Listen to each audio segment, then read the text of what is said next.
Hi, I'm Corrine, and welcome to Goodbye Gluten. Welcome to Goodbye Gluten with Greg and Corrine, your hosts. So please like this video, share it with friends, and subscribe to our channel. So today we will be making a fun and easy treat. You see these a lot when it's time for Valentine's Day or Mother's Day, and it's chocolate covered strawberries. So let's see what we're going to need. So for this yummy dessert, we will need just a few ingredients. We need strawberries. You want to make sure they are washed and patted dry, brought to room temperature. We're also going to have about 3/4 of a cup of chocolate chips. It can be dark chocolate, semi-sweet, milk chocolate, whatever you like.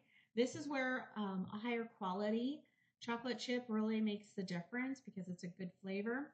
Then we'll also have a few white chocolate chips that we'll use as a drizzle at the very end. So the first step is to microwave your chocolate chips. You'll do this in 30-second bursts, stirring each 30 seconds until they're smooth. First 30 seconds is done. The bowl's not hot yet, but you can see they're starting to melt a little. They stick to my spoon. So just give them a light stir. I can smell the chocolate already. Now we're at the 1 minute mark. Oh yeah, they're starting to melt more. You can see that they're coming together.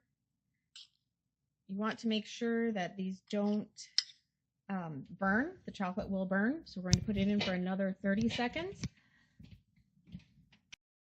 All right, so this is after an additional 40 seconds total each. It'll depend on what your microwave is, the amount of chocolate chips you have in there, humidity in the air, the weight of the chocolate. We all know that. But you want to make sure you keep an eye on it. This is really pretty nice and smooth. All right, so now step 2, you can use toothpicks if you want, or you can just use your fingers.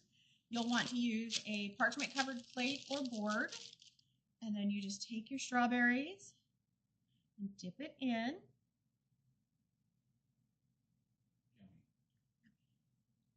Get it all coated, and then lay it on the plate. Just keep doing that until it's all done. This is where having the stems on them actually is really helpful because it gives you something to hold on to.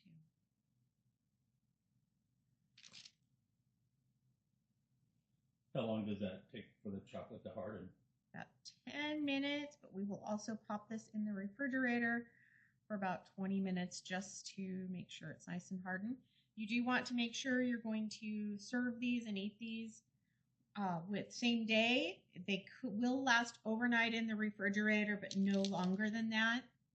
If you've ever seen the chocolate covered strawberries from the grocery store, you'll notice by end of day they start looking a little slimy. That's because your chocolate and your strawberry are separating. This is a great thing to do with kids as well. Maybe you do this for Mother's Day with your kids, or for a treat for a grandparent. Yes, it's just a fun little thing, and most of the ingredients we have already. You can also do this with other fruits. Maybe you have some dried apricots or some oranges, maybe bananas. There's a lot of different fruits you could do this with, and you just keep melting chocolate as you need it. You can tell we're kind of running low. Last one. Yes, it'll fit.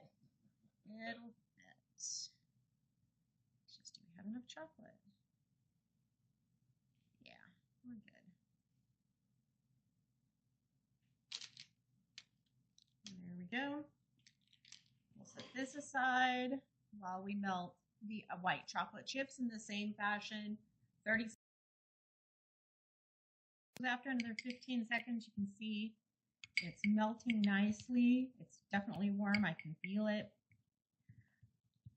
I think to thin it out, one thing you can do is add a little bit of butter, like a 1/4 teaspoon or a little bit of shortening, which is what I'm going to do. So we'll just pop that in there. This is still warm enough. It will melt it just fine, but it will thin it down. You do want to be careful because the shortening will make it so it doesn't set up hard. So just keep that in mind when you're doing this.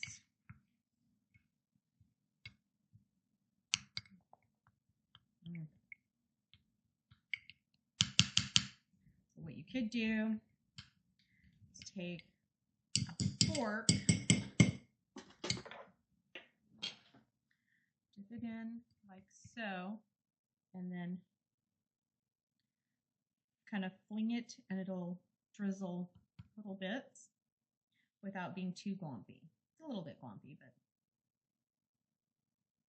Could you possibly use milk to thin it down a hair bit? you really don't want to use milk because milk or water, a liquid will make it seize up. But if you use a fat, like maybe a little bit of oil or shortening or butter, then it will be fine. And of course, you could skip this step, or if you have other, whoops, there we go, that one's just about halfway. The nice thing with this is it doesn't have to be precise. It can be however we want it. As you can tell, a little bit messy, but that's okay. So then we'll let this sit up, kind of get hard. So we're going to put these in the refrigerator for maybe 30 minutes just to harden everything up. All right, so it's been about 30 minutes in the fridge. You could definitely leave these at room temperature. We wanted to make sure these set up. So now it's time for the taste test.